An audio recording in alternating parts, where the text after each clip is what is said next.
podcast. Tune in for the audio, or you can even watch back. Giving players all the props, or put them on blast. We don't give no hot takes, only talk facts. We're giving all our devotion, riding high on this wave of emotion. Going all out, yeah, cause this is our time. No, ain't no stopping us till we reach the finish line. All in, we came here to win. We're gonna give everything. S-I-C-K on the run. S-I-C-K, sick, sick. On fire, we're ready to fight. We'll bring the house down tonight. S-I-C-K on the run. S-I-C-K, sick, sick. Play it on the car ride, play it when you lounge. X and O, you know that we can hold it down. Shout out to my man Sammy, got it off the ground. And to all the listeners tuned in right now, got debates, analysis, and speculation. This is sports talk for the new generation. You know where to find us, got a reputation. Sick podcast, your #1 sports destination. Giving all our devotion, riding high on this wave of emotion. Going all out, yeah, cause this is our time. No, ain't no stopping us till we reach the finish line. All in, we came here to win. We're gonna give everything. S-I-C-K on the run. S-I-C-K, sick, sick. On fire, we're ready to fight. We'll bring the house down tonight. S-I-C-K on the run. S-I-C-K, sick, sick. S-I-C-K is the sickest podcast. Tune in for the audio, or you can even watch back. Giving players all the props, or put them on blast. We don't give no hot takes, only talk back. S-I-C-K, S-I-C-K, S-I-C-K, S-I-C-K, S-I-C-K, S-I-C-K, S-I-C-K. All in, we came here to win. We're gonna give everything. S-I-C-K on the run. S-I-C-K, sick, sick.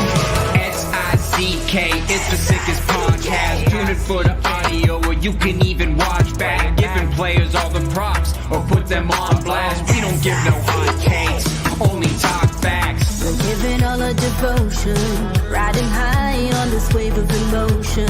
Going all out, yeah, cause this is our time. No, ain't no stopping us till we reach the finish line. All in, we came here to win. We're gonna give everything. S-I-C-K on the run. S-I-C-K, sick, sick. On fire, we're ready to fight. We'll bring the house down tonight.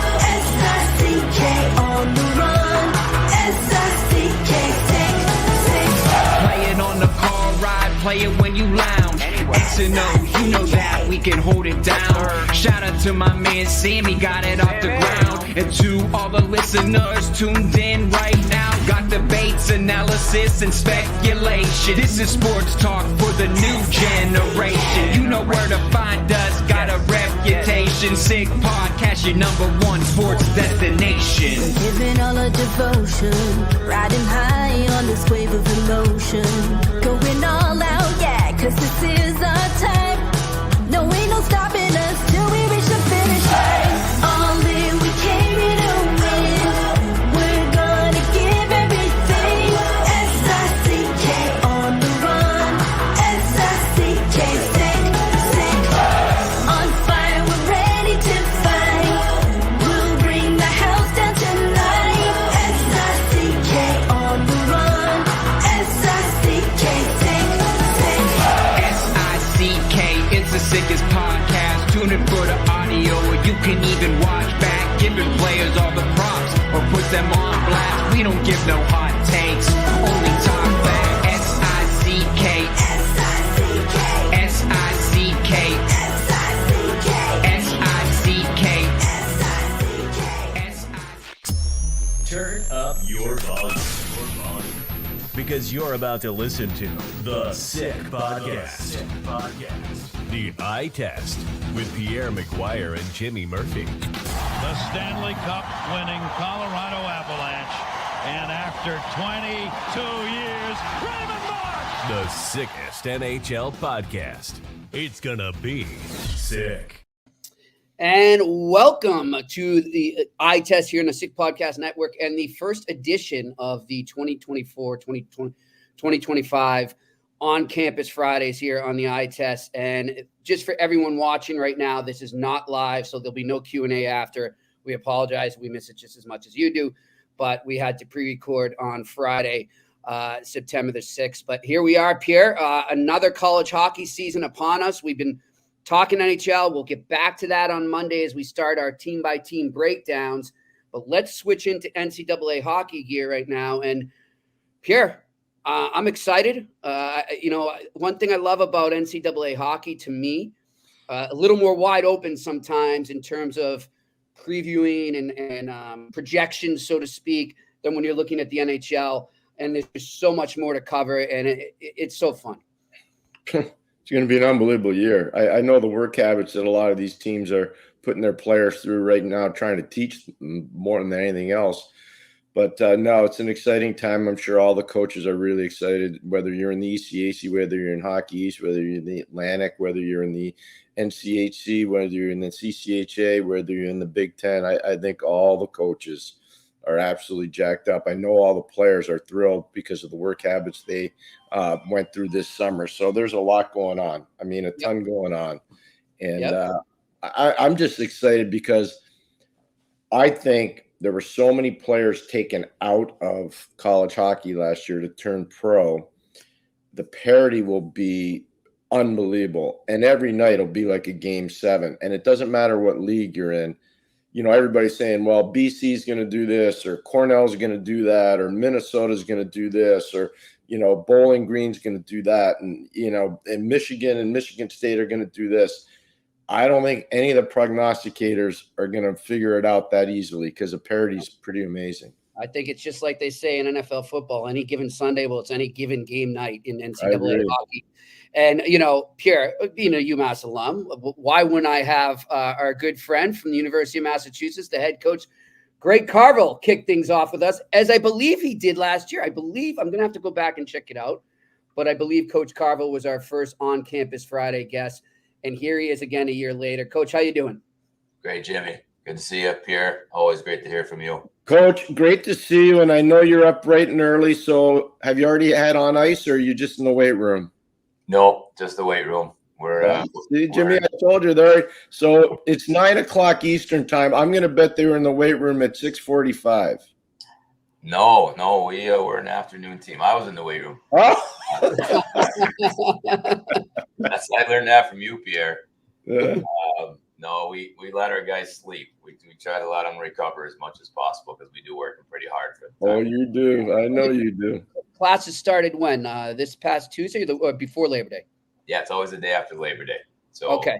In college hockey, you can't start practicing or doing anything with your team on the ice until classes start. So as a state school, we get a little late start on things. The private schools are a week or two ahead of us. Okay. And, you know, for those out there, I think it'd be interesting for just general hockey fans that are more used to the pros. Kind of talk about the differences between maybe, and I don't know what you call it in college, but training camp, this time of year versus maybe what it's like in a pro camp.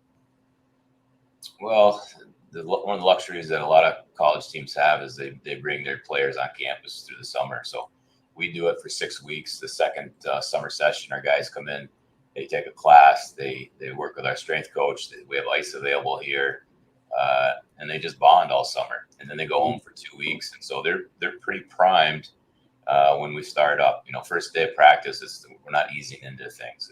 It gets pretty hard pretty quickly. And as I said, we have a little bit of catch up to do. So that's the nice thing, is that I don't have to give them a week to get their legs. Of course, we had a pretty tough practice day 2, and my trainer said they all got the hips and groins, and I said, good. That's what having in practice was huge. The way I wanted it to. Nice. Pierre? See, I never did that to you, Carv. Oh, I still have hip flexor issues from college. Nobody knew how to train back then. No one knew how to recover. We just showed up and played hard and went home. And if you got a bag of ice, maybe that was about all you got.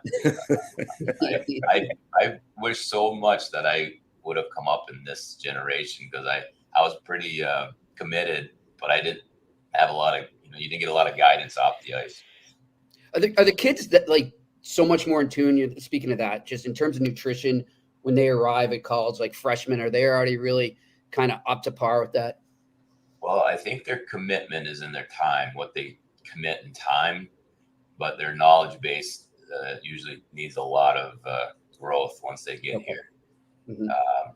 I like to sneak in the dining halls when they first get here and sit from afar and watch. I give Lucas Mercury, he's a senior now, but his freshman year, I was watching him and he came back to his table with a bowl of ice cream bigger than I didn't think that much ice cream could fit in the bowl. And you keep him honest that way. Now he's one of the most committed, dialed in, eats perfectly. Food and those dining comments are great. I remember it. Hey, Jimmy, he's underselling Mercury. Mercury's a big, powerful center iceman drafted by Carolina, a Montreal kid that went to the Salisbury School, learned from Andrew Will there. And I talked to Coach Carvel after they played Boston College last year. In a game, by the way, UMass got jobbed by the officials. Was that the Sunday afternoon game at BC? Yeah, it was. Yep. It was. I was there and had a great visit with the coach before and after the game. But I would tell you this. You could see Mercury's got a chance to play, and he's lucky he's playing for Coach Carver right now, because he is learning the right things. And I think Coach will agree. If he can gain a half a step to a step, he's got a legitimate chance to be an NHL player. Yeah, he came here, as you said, he's a draft pick at Carolina, and I thought he was going to be more of a puck possession, but skill player. But he's a power forward, and he's transformed here and realized that after his freshman year. And I give him a lot of credit. He's grown a lot, and he's now put himself in a spot where I think at the end of the season he'll sign an NHL contract. I completely agree. And just so fans know, Lucas was named an alternate captain along with Ryan Lautenbach, and Lyndon Alger is the captain for this season. Just talk about them as a leadership core, Coach. Yeah, they're, in college hockey now, you don't have too many kids that stick around for 4 years. They either sign or portal or whatever. But actually, Alger's here. It's his 5th year, and he's a tremendous story for me. He came here as a freshman as a depth, partial scholarship, a Massachusetts kid, which we don't really have a lot of. He was a bystander for that national championship season where he just watched, but he was always a tremendous part of the chemistry of the room. And players always tell me how great he was.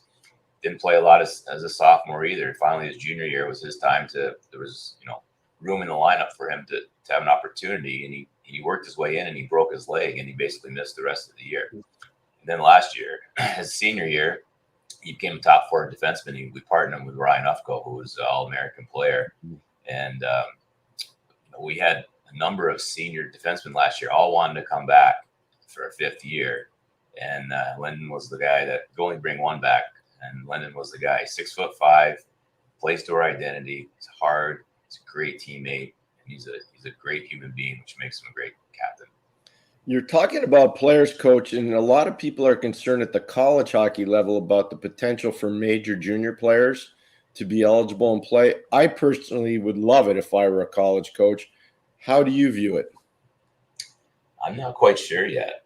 Where our program sits. I think it's different for every program. If you're in our league, BUBC, who are getting the top young talent, Celebrini's, those kids are probably going to go major junior. I think if you're, a team that's not in the top 20 or in the bottom 20, it opens up your pool, and you're going to have older, bigger teams that are going to help, maybe teams in CCHA or similar leagues. So where we sit, I'm not sure. I mean, a bigger pool means everybody's talent's going to go up. The game's going to continue to get better, but it'll be interesting. I'm wondering how it's going to affect the USHL. How can't Hockey Canada, are they going to want this huge influx of American kids into their system? And how does that affect the development of Canadian players? So much changing in the NCAA right now, and all of us are just trying to gather information and figure out how to best support and use the new rules to help our programs. Ultimately, we'll continue to chase the same kind of player to play to our identity. I'm just not sure where we're going to have to chase them. Staying with the changes, because you're right, there are so many changes, especially over the last calendar year, Coach. The new scholarship rules, when those were announced, your AD went right on social media and said, we will utilize this. So I want to know, heading into the season, are you guys at the scholarship max right now? Yeah, we will be a revenue sharing university. Okay. And I guess I didn't realize this, but you can't, it's not by team. It's if you're going in, it's your every team in your campus, which makes it really difficult for a lot of schools. I met with my AD yesterday, and he believes that there may only be 3 teams in Hockey East that are going to be full revenue share, and we'll be one of them. So we have a new chancellor here who's tremendous, and he's shown great support for athletics.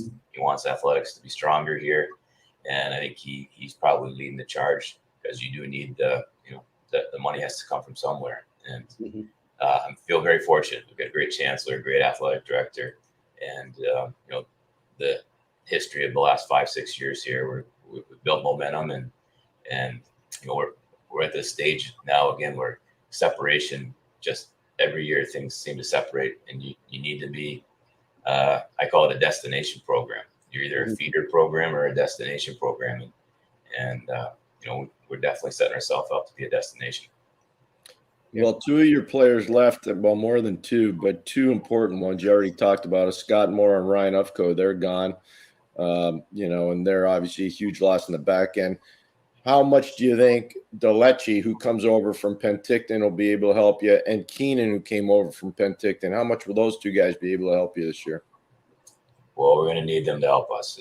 I think our season will probably hinge on those 2 and maybe another defenseman, because we got Michael Robbo back, who was a second-team All-League goalie as a freshman, so he should continue to get better. We really didn't lose any forwards, so we lost our top 3 defensemen, who were huge for us, and so everything will hinge on whether we can replace those 3 guys. 2 of them were All-Americans, so you don't replace them, but I've been very happy with Larry Keenan and Francesco Delce early on.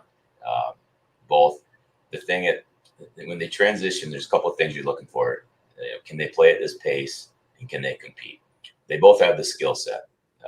It's just whether in habits and details, which we deal with that with every player. But those 2 guys are playing with pace, and Francesco is a little lighter. They're both slim, but they're going to put on, as they continue to go, we'll get them stronger. But 1 week into practice, those 2 guys are letting me sleep a little easier, because they look like they're going to be good players. Hey, Jimmy, and Coach Carvel was talking about the USHL and potentially how things could go a little different for them. I can say this to anybody, and Coach Carvel knows what I'm talking about. If you get a kid that comes out of Penticton, what Freddie Harbinson does to those guys in a good way, they're ready to play. They may not be superstar players, but they're going to play for your team. Oh, yeah. I mean, you don't play for Freddie unless you're a good player. And the thing I really like about Freddie is he communicates with us. He leads it. We're usually calling coaches and, hey, how's our guy doing? He'll text me, good or bad. He'll tell me where things are. And I think both of those kids had a great growth last year playing for him. Huge. Yeah. And then the other big change, Coach, obviously, I remember a year ago when we did talk to you on here in the eye test, we're still kind of getting used to it and what the ramifications would be of the transfer portal. A year later, how are you feeling about the whole process as it affects your team and then college hockey in general? We're actually trying not to make portal part of much of our system. We like our recruits. It's the whole 5th year with the pandemic, which I think made the portal more. You had to be aware, because we had so many kids out there that wanted to keep playing, which was great. But this is the last year of that. So going forward, this year we brought in 2 kids. We lost 2 kids, and 2 kids came in. And to me, it will probably be a 1 or 2 player per year. I think other programs will continue to utilize it.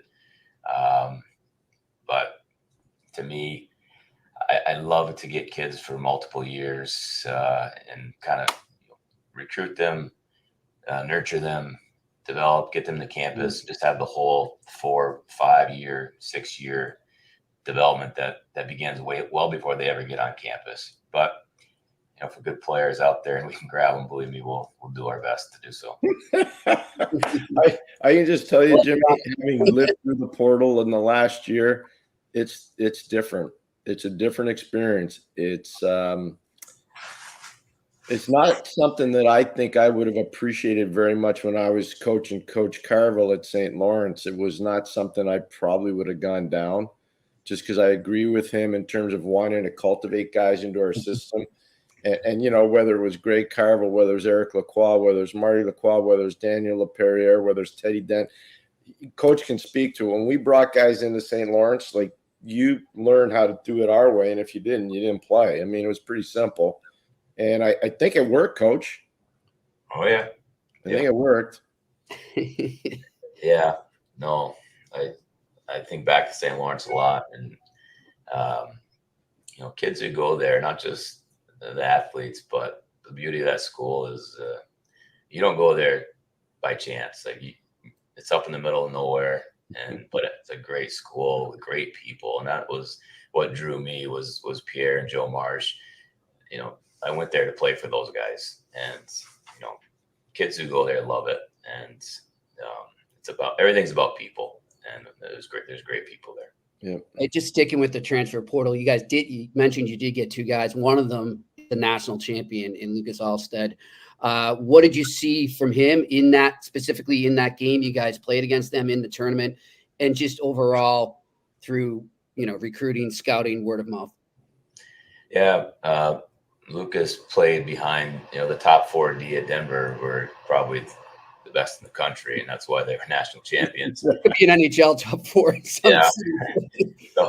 So when we played him, he didn't play a ton. We played a double overtime game, and I think those Byam twins played like 50, 40 plus minutes. It was pretty crazy. And I think that's why he left. Just felt like he, would get better opportunity with us. We lost our top 3 defensemen. So we had a good opportunity for him. We compare him to a player we had last year, Nian Sari, who's a European, older, good sized body, can give us solid minutes, make smart puck decisions, compete hard. And, Nian Sari was a great addition for us last year as a grad transfer. Lucas comes in as a junior, and so he's one of our transfers. The other is Joe Musa, who's a brother of Jack. And we've verbally committed the brother Jason. So we've got a corner on the Musa family, who are Springfield family. So homecoming. There you go. You see, though, when Coach goes out and plays the portal, he goes to DU, he goes to Brown. That's where Ninasari's from. Then he goes to Dartmouth to get Musa. So he kind of goes to education factories. Yes. So he can actually get kids to play his style. He understands you got to have some thinkers. Ninasari was a steal for him coming out of Brown. I remember Coach and I talked a fair bit about him. That was a heck of a move by their hockey operations people. He was a really, really good college player. Really good college player. Well, the year before, Jimmy, Pierre came to watch us at BU, and after the game, he goes, "You're small and weak in the back end. Figure it out." Pierre wouldn't be blunt like that. Well, no, I can speak to him that way because I love him. He's like one of my kids. But I mean, the truth is that he made the adjustment, though. Yep. Yep. I think, and Coach can speak to this. I just look where Hockey East is right now. They're big, most of the teams, right, Coach? They're fast, they're skillful, and they're tough. Like, there are no soft nights in that league. If you got a small team, your chances of doing really well for a long time not going to be very good. They're just not. No, that's grown since I came to the league. So I'm going into my 9th year. Mm-hmm. I agree. I think everybody's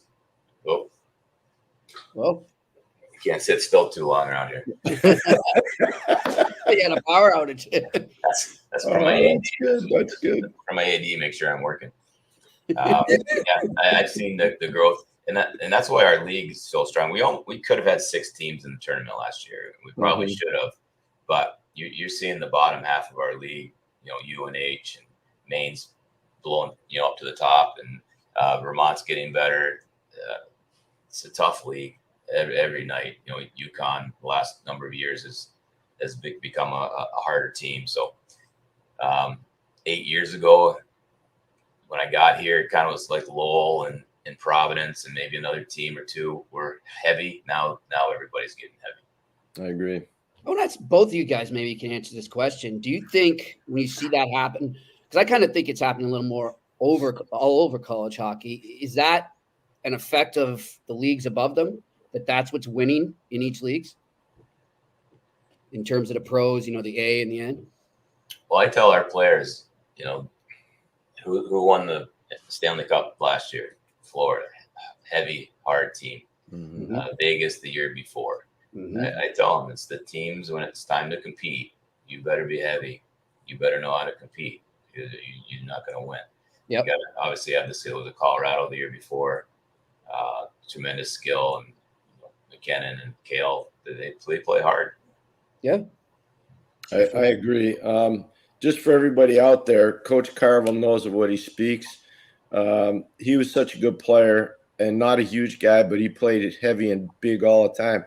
We drafted him in Pittsburgh. Scotty Bowman and I and Craig Patrick drafted him because of what he just spoke of, those characteristics of being heavy, being hard, being tough to play against, being a smart player. His hockey IQ is off the charts, Coach Carvel. And that's why we drafted him. And that's kind of a message for all his players, but other players too. You don't always have to be big, but you got to play hard. You got to play hard. And if you're small and you got skill, but you don't play hard, you're probably not going to make it. Probably not going to make it. No, for sure. We like hard skill. That's what we try to develop. Yes, we do. Coach, before we let you go, obviously tragic news about Johnny Gaudreau and his brother Matt last week. I came back. It's actually a week today to when we're recording this. I'm just wondering, over the years, did you cross paths with Johnny or Matt and have any experience with them or their family? No, not really. My time in the NHL, I'm not sure that we would have crossed over there. I think the only interaction I may have had was when I was in Ottawa. Jerry York used to be very good about, as NHL teams would come through, he would ask people to come speak to his team. Pierre, I'm sure he's asked you to do so. And I remember going in and speaking to the team, and at that time being pretty disconnected from college hockey, just having been in the NHL for a number of years. But I believe Johnny was in that group and said hello quickly. But no, I don't have any connections to the family. But overall, the tragedy is unspeakable. I don't think you could even create that kind of tragedy in your mind if you had to create the worst possible family incident like that. It is amazing, though, guys, as we've seen so many times, though, just even as, I've known Johnny just from covering him, interviewing him. I don't know him personally, but just the way the hockey community never fails to come together in situations like this. And, I applaud everyone around the hockey world for the way they've, reacted to this and helped the family through this. So our thoughts go out to them. And Coach, we appreciate you. We wish you the best of luck this season. It's right around the corner. So keep getting ready and we'll see you around the rink. All right. Thanks, guys. Always a pleasure. I'll see you, Carl. I'll be in touch. Okay. Sounds good. Thank you. Coach Carville joining us here on the first edition of On Campus Fridays on the Eye Test on the Sick Podcast Network. He's one of the best, Pierre. My fear as a UMass fan and alum is how much longer we're going to be lucky to have him there, because probably another year and a bit. Yeah, I can tell you right now, had I stayed with an NHL situation, he probably would not be there right now. He's that good. So he's a tremendous coach. He knows how to win. He's a phenomenal people person. He's hard as heck, but he's fair. Yeah. He's hard, but he's fair. I think that's important. I think sometimes people misread, and I think I probably was part of that too. You're hard and demanding, but you're fair. just because a guy's a star doesn't mean you can't push him to be a bigger star. Right. And so sometimes people confuse that with being just nasty. And I don't know of any good coach that's not hard on challenging guys. Yep. And he's really good at that. You know, you could talk to Cale McGuire. You could talk to, Ferraro and San Jose. You go around like the NHL guys that he's had. Morrow down in Carolina, Ufco in Nashville. Go talk to the guys he's had that, Leonard, who's played a little in San Jose and a little in Dallas. Go find out, and they'll tell you he pushed them, but he made them all better. Yeah. Made all of them better. I think too, Pierre, and I'm sure you can totally attest to this too. I mean, as we have new generations come in to hockey, coaches need to adapt, but that doesn't mean you have to lose your old school roots either. There's a way to blend it.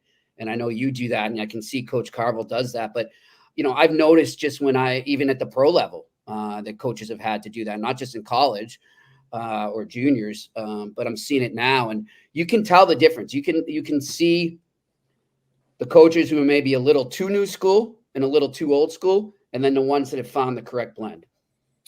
And that's well said. And I completely agree with that. Do you need to communicate differently with these kids today? Yes, you do. You do. 100%. And if you don't, then you're doomed to fail. Yeah. You will lose them quickly.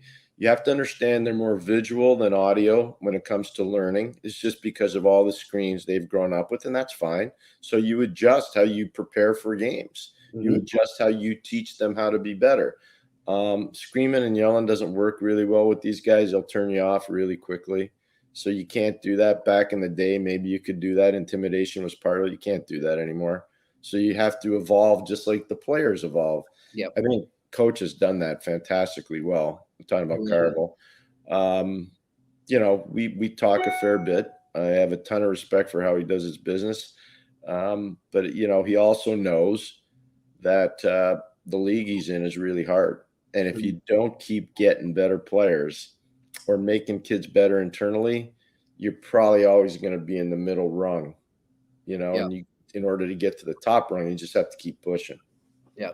Love what he said too, towards the end there about what he's tried to do with the program, making it a destination program, not just a feeder program. And they really have succeeded in that in Amherst. Oh, I agree.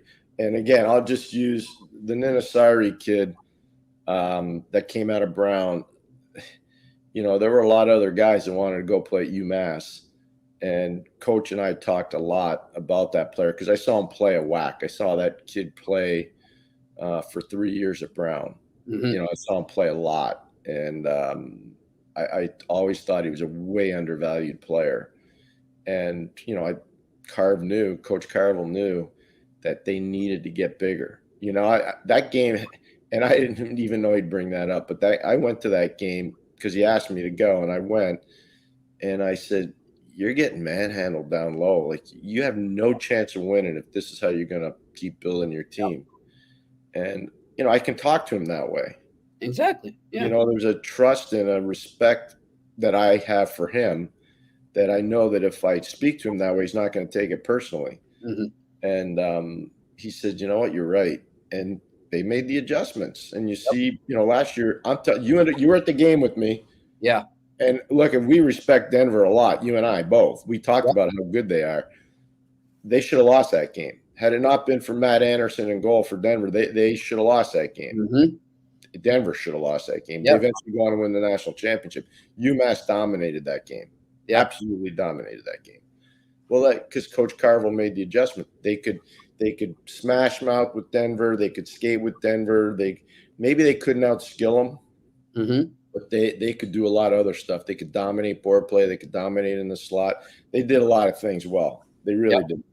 Yep, good stuff there. Well, we'll continue our on-campus Fridays next week, and we'll set up a guest for our listeners and viewers there. And getting very excited. 1 full week in the books, Pierre, already. I mean, wow. Yeah. By the way, Chuck Caton was phenomenal. Oh, I watched the second half. It was phenomenal, and I went back and watched the rest of it this morning. Yeah. He was great. I love the mutual respect between the two of you guys, and the stories, the Gordie Howe stories were brilliant. He's always a great guest to have. Jimmy, it breaks my heart. And I'm never going to tell an NHL team what to do or how to run their media side of it. That's just not my job. And all I say is I don't understand how somebody can't say, you know what, we need a guy like that to help us to sell in the community. Mm-hmm. He's such a good voice. He's such a reasonable person.